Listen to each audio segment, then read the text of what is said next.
On this week's episode of the BS Show, we dive into the Sleeping Dogs movie and more. Before we jump in, don't forget to stay connected with us on all socials at the BS Show GG. Love what you're hearing? Show your support by liking this episode, dropping a comment with your thoughts, and subscribing to keep up with all our future content. I'm Blake, and with me as always is Steve. Oh, good morning, afternoon, evening, everybody. I apologize in advance for missing last week. It was 100% my fault. I was out of state. Was it last weekend? Pheasant hunting up in Wisconsin. You know, much needed break. I know everybody missed mine and Steve's wonderful voices. In that time, I've been playing. Steve, you'd be really proud of me for this. I bought Resident Evil 3, Resident Evil 4. And Red Dead Redemption 2. Yeah, I haven't started playing them yet, but I've been picking up more of these solo, story focused games. I did actually start playing Witcher 3. I'm only 45 minutes into it. I really haven't gotten out yet of the combat tutorial. Shows you how to do all this shit. Choosing your spells and shit like that. But other than that, I've been working more on Cyberpunk and have been playing a shit ton of No Man's Sky. I got back into Pokemon. I with the TCG Pocket, I bought the I'm gonna call it Battle Pass. It's not a Battle Pass. It's their pass. Yeah, because they just came out with those 2 new card packs a week or 2 ago. So I've been making sure I log in and do that. But that's enough about me, man. How about you? What have you been doing these past 2 weeks? Just a little bit of been playing a lot of different stuff. Kind of got the bug again with TFT. Been playing a lot of TFT. There we go. I think I have probably 20, 30 hours, maybe more in the last 2 weeks in TFT. Just been grinding a lot. When are you gonna work your way into Wild Rift, dude? Into the Wild Rift? Never. It's just not enjoyable. TFT is actually fun. There's still times that it's super frustrating, but it's still enjoyable, and you can still. I just enjoy it a lot more than trying to play a MOBA. And plus TFT is I think it's a lot less engaging. I guess you don't have to be I can play it kind of just laying down. I can play it on my bed. You play it on your phone too, or no? I think it's harder on the phone. I know some people do, but there's some turns where you have to do so much that it makes it so hard to try to do everything on your phone. Yeah. One of my buddies that I play with, he hooks up his PC to his TV and just gets a little one of those meal table things that you can put on your lap. Yeah. And he just puts his mouse and his keyboard on his lap, and he just sits there on his bed and just plays. And I was like, oh, that's pretty smart. Just chilling. Yeah. But no, just TFT work. Been playing a little bit of No Man's Sky as well. There's a lot of games coming out in February, and I'm trying to figure out how I'm gonna have time to play all these games. There's so much shit, dude. Avowed just came out. The Yakuza game comes out I think next week, and then Monster Hunter comes out, and I'm just oh my god. Well, I saw the gameplay for Avowed. That's just early access, right? 'Cause I think the full game releases the 18th. Because I know I've seen the gameplay of it. I don't know, but it's got really, really good reviews. So I'm definitely excited to try it out. So I just don't know when I'm going to be able to get to it. See, so that brings up a point. I wanted to ask you this. So like I said, I've been playing a lot more games. Now I'm buying a lot more and expanding my catalog of games per se. Dude, how do you focus on one game, or are you really just bouncing around just to kind of whatever game interests you at that time? No, so I really try to focus on one game, especially if it's a story-driven game. I try to play that one game and just complete it. Obviously, if you don't enjoy it, I stop playing it and move on to the next thing. But usually, these brand new games that come out, unless I'm ready to play it right this second, I usually don't buy it right away. I tend to wait until after it's been out for a while and there's some reviews, there's some videos, or it's on sale and pick it up.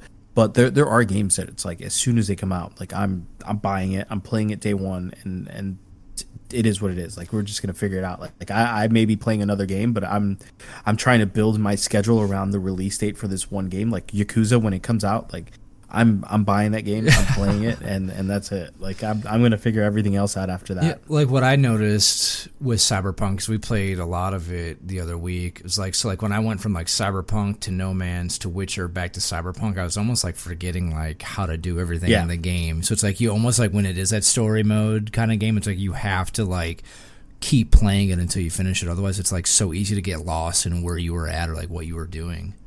Yeah, and I think that's the best way to do it. And honestly, like there's sales all the time on Steam, so there's a lot of times where I buy games just because they're on sale, and I was like, maybe I'll play it one day. Like I have games on my Steam account that I've never played. I've purchased them because they were on sale, or maybe I just thought it was going to be a good game, bought it, and I just never touched it. Some never maybe even installed them. Yeah, I mean, every once in a while when I'm like looking for stuff to do, I'll like scroll through my Steam account, my Steam library, and see if there's something like, oh, this looks cool, this looks cool, this looks cool. Maybe I'll play it. And there's some games too. Like I love like some of like the indie story games. Like I don't know if you've ever played like Firewatch. No. Like that game was incredible, and it was super short. It took me 4 hours to beat. I beat it in one night, and it was on sale. I think I bought it for $2, and it was great. Do you uninstall it when you're done with it, or do you leave it installed? Yeah. No, I uninstall it. I have too many games to keep. Not enough hard drive space. Yeah, I have a 2 terabyte SSD that I put all my games on, and it's like I only have like 500 gigs left. So Jesus. Obviously, like some of these bigger games, like playing like World of Warcraft, that's going to take up like 100 gigs, 200 gigs, whatever it is. And then people that play games like Call of Duty, that's another 200 gigs and stuff like that. Like I don't know how people can realistically have like play all these like incredibly large games and just never uninstall them. So I always uninstall. If I don't play a game for like more than like 2 weeks, I'm uninstalling. See, I'm one of those. I'm guilty of leaving games just installed on my computer. I even have like I played a little bit of Body Cam like when it first came out, and I still have that installed, and I fucking refunded it. And I was like, I don't even know why I still have it installed and saved on my computer. Really? Yeah. Other than that, anything exciting? Is that pretty much it for you for the past 2 weeks? No, that's really it. Yeah. All right, man. Well, let's cut through the BS and get right into it. So, Bioware, the studio behind the Mass Effect series, Dragon Age, and originally Baldur's Gate and a few other games, they've lost over half their staff. So, according to this, they have less than 100 people left, and which is crazy because, like, at their peak, they had over 400 employees. But, you know, due to EA's layoffs and trying to, like, you know, and all this, like, restructuring, I guess you can call it, going on in Bioware, you know, their staff's, like, obviously much, much smaller now. A big part of this, I guess, was Veilguard, like, missed its sale target by, like, 50%. And they just, like I said, they said that was, like, a huge reason to the layoffs. And as well as, like, they really haven't put out a good game in like, some time. Now, their whole thing, I think Bioware's, like, pretty much known for like their oh my god, dude, like RPG style fantasy kind of games, and in my opinion, I think a lot of this is having to do with like they're being overshadowed per se by like companies like CD Projekt and stuff like that. How do you feel about like Bioware? I know you're a fan of like Baldur's Gate, you know, the original Baldur's Gates and Dragon Age. Like, how do you feel about them like losing their staff? You think they're on their way out? You think they're just another one of those dev companies that are just, like I said, on their way out the door? Or I don't know. It's hard to say because, again, like you said, BioWare is responsible for some of the best games of all time. With Dragon Age Inquisitions, you have Mass Effect. It's like it's just recently every big development company is just really trying to find their cash cow per se. Like, I know there was thoughts of like making Mass Effect a live service game, and then right before.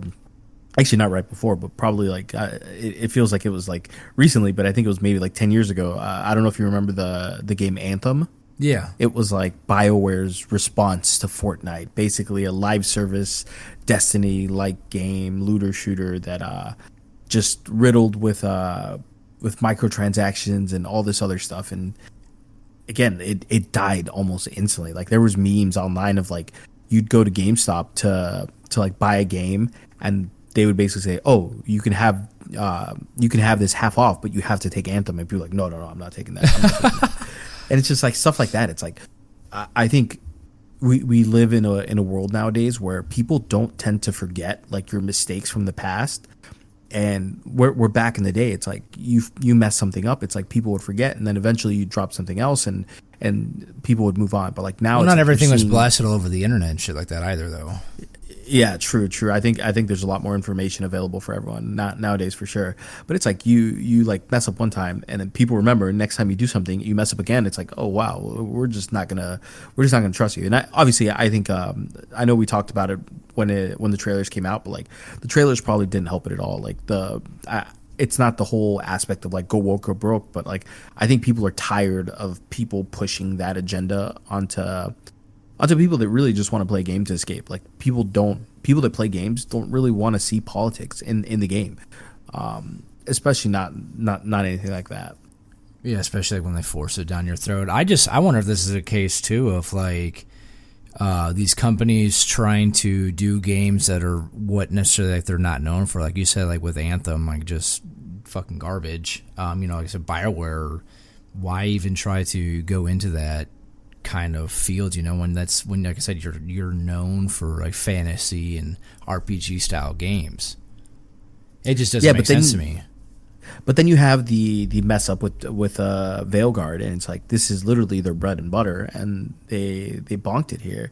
It's like what would you think could have caused that? Like obviously there's a lot of issues within the company. Like I know people constantly are talking about like toxic positivity, where it's like you can't talk bad about a project because it's gonna work. It's gonna work. This is what people want. People are trying to push this narrative that you need to incorporate transgenders. You need to incorporate women as whatever. Like it again. Like for me, it doesn't matter. Like I could care less if it's a woman, a trans as the main character, as long as like that whole aspect of them isn't just thrown at my face. Like that's what happened with Veilguard, because we talked about, I think it was like a trailer or something that we looked at probably like a month or two ago, where like the character, they're sitting on like a bonfire and they say like, somebody says like a specific pronoun at the character and they're like, no, that's not my pronoun, it's this and that, whatever. So it's like when these games like, again, like shove it in your face like that, nobody, they're going to forget all about your gameplay. They'll be like, this is fucking garbage. They're just going to toss it to the side and not even give your game a chance. Oh yeah, 100%. It's super frustrating. It sucks to see, especially when like companies that have done so much good for the industry are just falling into this rut of just like constantly doing this over and over and over again, and it's causing people's jobs. And I don't necessarily think it's all the developers that are pushing this agenda. I think a lot of it is coming from like higher ups, and they're just not really taking into account that, especially in today's landscape, it's like even if people get a sense of like wokeness nowadays, I feel like everything's gonna flop. Like your title is going to flop, and you can't. I think companies need to become more and more aware of this, because otherwise it is going to hurt the people that are working on these games. Yeah, it's weird. We're at this point in age, like a lot of these companies that like we grew up playing, their games, like like again, BioWare, Ubisoft, Bungie, like all these companies are like having like these massive layoffs, dude. So it makes you wonder like if they're even going to be around in like another 5-10 years. Yeah, it's hard to say. And again, I think we've talked about it in the past. It's gaming is very expensive. Games are very, very expensive to make, and especially these AAA companies that people have the expectation that if Ubisoft drops a game, I mean, maybe not so much nowadays, but like back in the day, like if Ubisoft dropped a game, it was going to be incredible. It was going to look amazing. It was going to play amazing. So it's like you have to. These companies are thinking, like trying to hold themselves to those expectations, and they're trying to meet. I mean, I don't know if they're trying, but I think they're trying to push all this money into it. So nowadays, obviously, everything's more expensive because everything is more high end. A AAA game is going to cost like $300 million. Yeah, and that I think that's kind of what cost Dragon Age Veilguard was $300 million. So even if a game sells 7 million copies at $60, like that's nothing. Yeah, you still and that's insane. Like those are insane numbers for a game. Is 7 million. That's incredible. Like imagine seeing a game that has 7 million concurrent players or whatever for a month, 2 months. Like that's mind blowing. But yet you still are running at a negative. It's like make it make sense. I think companies need to start looking more so at like not necessarily bringing out the best graphics or identifying a way to really make good graphics without spending so much money on development. Well, yeah, because we've talked about like just how much money like these companies do spend like on these high-end graphics, and I think, you know, when we had talked about MMOs, you made a good point to me where I was like, oh yeah, people want like the newer graphics, and then you like brought up RuneScape, how RuneScape's the most popular MMO, and it has like the most basic graphics, so people aren't necessarily always just drawn to graphics. It's like you need to focus more on the gameplay than anything. Yeah, right, 100%. All right, so how about this next one? We had talked about this movie coming out, Sonic 3. So it came out in December of last year, and I think we were both kind of anticipating it being pretty good, because I know Sonic 2 was really well. Well, I guess it hit the mark as like the second highest grossing video game movie of all time, and it's earned to date $462 million. So it's only second to the Super Mario Bros. Movie, which grossed, which this is kind of fucking insane, $1.26 billion. Does it really come to a surprise to you, like how well the Sonic 3 movie is? I mean, it's just kind of crazy to me, like it's made that much money in, you know, like 2 months of it being out. A little bit, because when you think of like household names, Sonic isn't one of those names that kind of pops out. Like obviously, not like, anymore, for me and you, anyway. Well, yeah. Like obviously for me and you, like we grew up playing Sonic the Hedgehog because of the Sega Genesis, yeah, and other consoles like that. But like kids nowadays, and this is arguably more so a kids movie.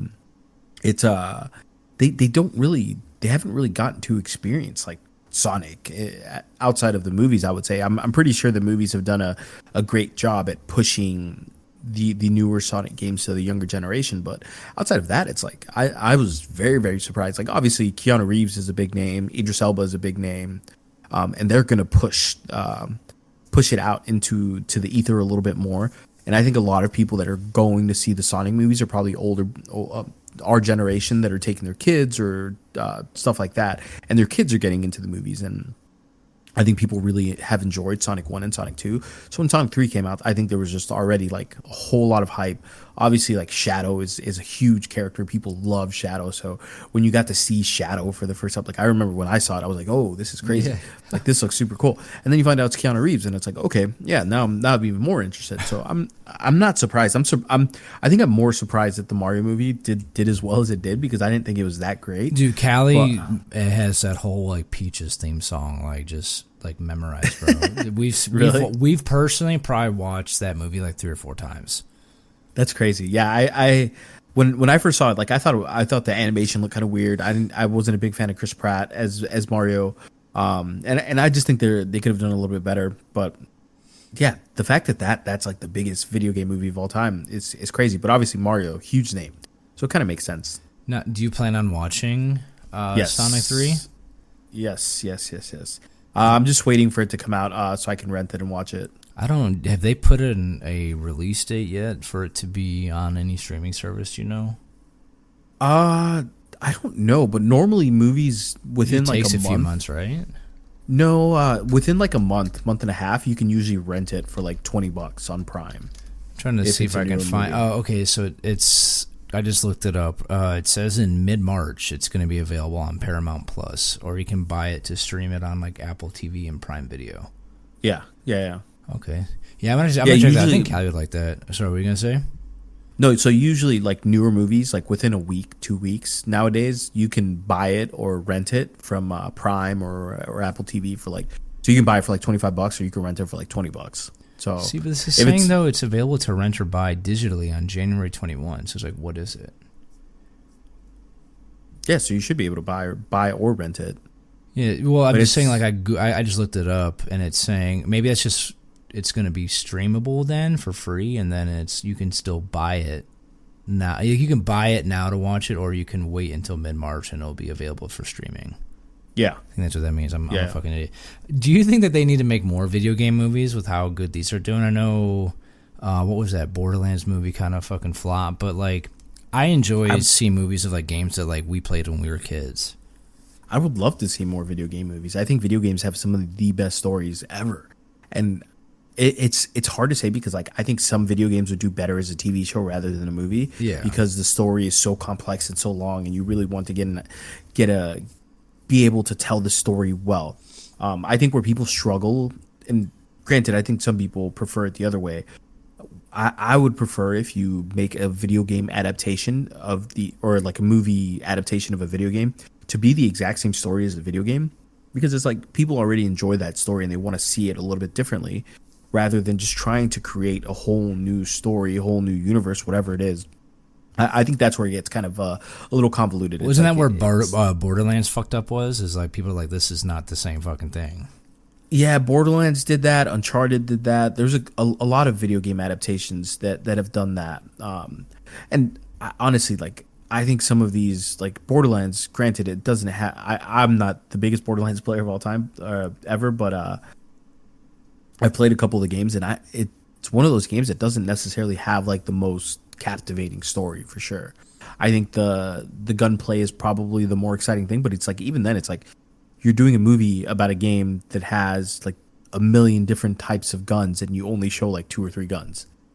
It almost just seems like it'd been better off like not even being made into anything and just keep it as a game. 100%. And then like another one that was a little bit difficult was Minecraft. I haven't seen the Minecraft movie. Did it finally come out? I remember we talked about that a while ago. I don't know if it came out yet or not. Yeah, it came out a couple months ago. I'm pretty sure. Let me see. I'm looking it up right now. Minecraft movie. Oh no! It comes out in April of this year. Okay. Yeah, that's the one I think I was talking about, like how the graphics looked way too hyper realistic. So don't you remember like the old Sonic? Like they made him look way too fucking creepy, so they had to like change everything with him. Yeah, and so, but I don't know. There's a lot of video games that I think could do very well within a movie. I would love to see a Resident Evil reboot and really do the stories of some of the newer games. With 4, 5, 6, 7. Well, not so much 5, but like 4, 6, 7, or 4, 7, 8 actually are the 3 better ones. Even like doing like Resident Evil 1, Resident Evil 2 again, I think that would be great. Yeah, they're just so many. What about you? See, I think they should do. I know they did a WoW movie. I would like to see like an actual WoW TV show because I think there's just so much lore there that you can't really fit into a movie. I think a movie would be fine. I think where they struggle. Each expansion would be a season. Yeah, but I think a movie would be fine. I really like the WoW movie, but I think where they messed up when they made this movie is they made it pre World of Warcraft, where it's like a lot of the people that were going to watch the WoW movie were WoW players that only really know the WoW storyline. They don't necessarily know the Warcraft storyline and everything that happened before. So it's like a lot of the characters, like I was like, who's this? Like I knew obviously I knew a couple, but for the most part, I was like, oh, what? I had to like go back and like Google some of these characters, and I've never heard of that person. I think it would be cool to see that again for sure. See, I'd like to see also another season of Arcane with some introducing more of the League champions. So they already said they're working on another season. Well, they need a shit ton. I feel like there's so many, but like I feel it'd be kind of hard though because there's so many champions and there's just so much background to all these characters. Yeah, I mean they're probably they already said they're kind of done with the Vi and Jinx story, so they're moving on to something else. But I'm hoping it'll be interesting to see. There was a trailer I was watching. It had like Darius and Trundle, dude. I'd love to see Demacia and and see Trundle in it, man. I don't know. There's so many. I'm a huge League nerd, dude. So like just to see, it'd be so nice to see all these champions. You know, there's their stories and shit like that. So we're just gonna hop right into our next one. But before we get into our next topic, don't forget to stay connected with us on all socials at the BS Show GG. So this is something that I haven't seen in a while. There's a hacker group called Style Squad Reborn. They're behind a DDoS attack on the Arma, Reforger, and DayZ servers for over a week. I guess they've been demanding ransom before they stop the attack. Now I remember again in our WoW days. You remember like the huge DDoS attacks against like the WoW servers like on launches and shit like that. Yeah. But have you ever seen like a group like this do this, but then like say we're not going to stop unless you pay us a ransom? I think that this happened to Sony a while back. Like they hacked the Sony servers and basically demanded a bunch of money. I'm sure this happens all the time, where like people get into these humongous infrastructures and do this. Like, granted, I think they're not necessarily targeting like proper DayZ Arma servers. They're targeting this it's like a specific one. Yeah. I was reading that the reason they're kind of doing this is because they're allowing them to simulate the Russian-Ukraine war. So maybe these people are kind of involved, whether it's with Ukraine or Russia, and they would just prefer to see people not kind of exploit this aspect of what's going on with their lives. So who knows? But yeah, it's always rough, especially it's like if it's a game that you play and you're constantly like you go to work and you're excited to come home and you're excited to play the game, and all of a sudden it's like, oh, I can't because the servers are down because they're getting DDoS. Yeah, I saw too. They were only asking for like $81,000, which I mean, any kind of money is kind of crazy for what they're doing. But yeah, that was the amount that they set forward. I mean, and like I could. So I was gonna ask you, do you think like this is kind of warranted for them to do it? Like, 'cause I mean, I do know like the Russian-Ukrainian war is kind of like all over everything right now. Like everybody knows what's going on over there, but I feel like, you know, in these Arma servers and DayZ servers like that, like, I mean, they've role-played, you know, let's just say like Iraq and Afghanistan and stuff like that. Like, I don't see the difference between that and then what's going on over there. Maybe it's because this stuff going on right now in Russia and Ukraine is like more, what do I call it? Like, it's easier to find actually what's going on with everything over there. So do you think so do you think that they're kind of warranted in doing this to them? Like, do you think that these, like Arma and DayZ, should like take down servers like reenacting ongoing like current war? I don't know. Like that's like you said, they do this all the time with other wars. Granted, it's not something that's current. It's not something that's happening right this second, but still it's the same thing. It's the same concept. Like I've seen videos of like Vietnam reenactments, and like some of the videos go like super in depth where like you're going in and you're doing like these mission briefs, and then after the fact it's like you're simulating every single aspect of the battles and the way they happen based on the information that you have.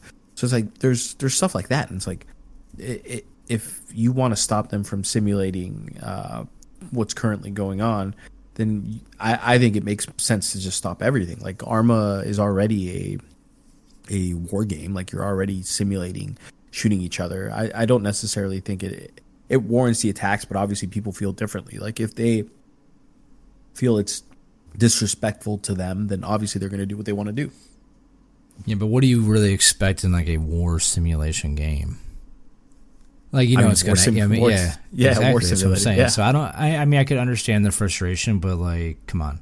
Again, they simulate so many different fucking wars and conflicts in there. As I've seen so many like the Vietnam and so like the global war on terrorism shit, like all this stuff's, you know, constantly played out in these games.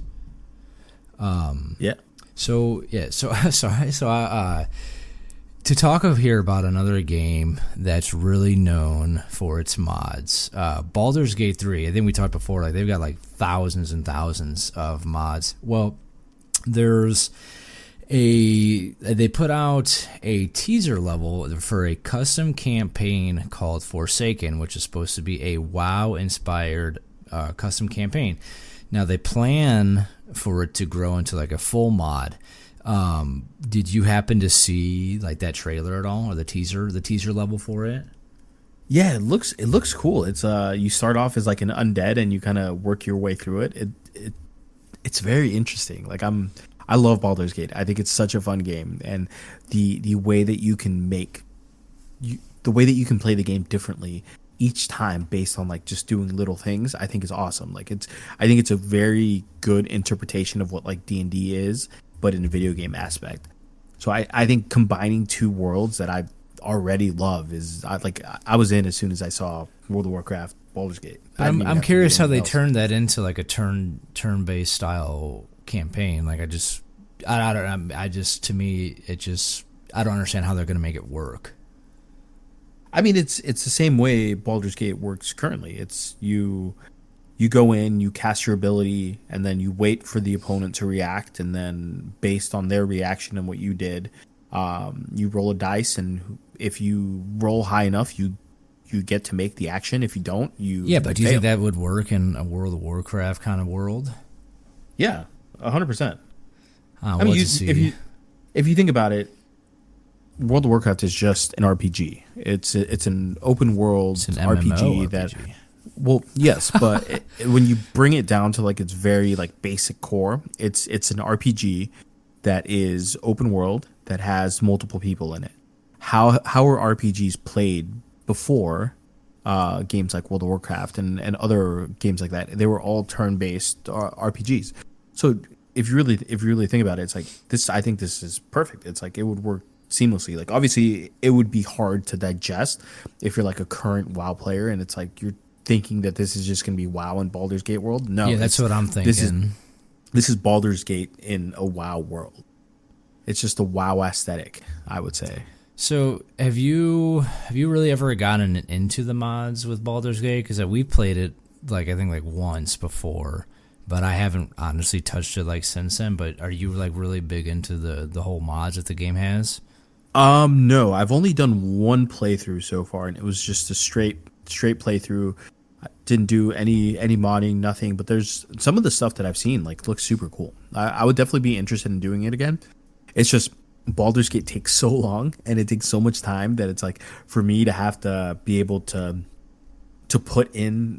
There's just so many games that I'm playing right now, and it's to be able to drop everything and just jump into Baldur's Gate is incredibly tough for me unless it's I'm doing a big group run. One of the really cool mods that I saw, it's or maybe it's not even a mod. I think Larian actually added it into the base core game or the core game. It's the ability to play a tabletop D&D campaign, which sounds pretty sick. Yeah, I mean, I don't know. I think I would give it a shot. I mean, I haven't played a whole hell of a lot of Baldur's Gate, but I think it'd be really cool to see it in a WoW world. I think when me and you played it for 30 minutes, and I don't. No, it was more than that. I'll give you the exact amount of time played. I have 86 minutes played in Baldur's Gate 3. I don't remember how far we got either. Do you? We didn't get very far when me and you were playing it. Cause I think that's right. Because we were in some, I don't want to say it was a project. I can't remember where we were, but we fucking died. I think you got us killed. That's the one thing too that I kind of realized is you have to save constantly because it is a campaign. You're playing a hero. As soon as your hero dies, it's over for him. It's over unless you're able to revive him with a potion or a spell, whatever it is. But yeah, it's constant saving. Make sure it's before you go into a fight, you need to save. And I can't tell you how many times I would go into a fight and saving right before and going into it and losing, and it's okay, let me think about my strategy. Let me go this way instead. Let me try this instead. And it's after 4 or 5 tries, it's finally getting it. It was so it felt so good. Yeah, I think this would have to be something that you'd have to hit me up hey, you want to play some Baldur's Gate? And I'm yeah, then I'll hop on. But I'm not. I probably would never hop in and play by myself. It's such a fun game. It's incredible. You keep telling me that. Anything else you want to head on with this WoW mod? No. All right, so before we get into our last topic, if you're enjoying this episode, don't forget to stay connected with us on all socials at the BS Show GG. All right, so a source close to the Sleeping Dogs team has revealed that a Sleeping Dogs movie is in development and that they're having Simu Liu. He played Shang-Chi. Shang-Chi in the Marvel movie. He's set to play Wei Shen. So the Sleeping Dogs game was first released in 2012, and I didn't even realize this, but I guess it has a pretty big fan base. So what's funny about this is so I think they originally announced that they were going to do a film adaptation back in 2017, but the talk around it just kind of stopped happening, and then just I said Simu Lee, I think posted on X or something like that, talking about it becoming this movie, and everybody hopped all over it, and they kind of, like I said, really confirmed that it was going to happen. So are you big into like the Sleeping Dog game, or is this a movie that really are you about to say you love it? I love it. Yeah. It's such a good game. Like it's I don't know, like there's so much, like I love games like GTA where it's open world combat and you can kind of get around and do everything you want.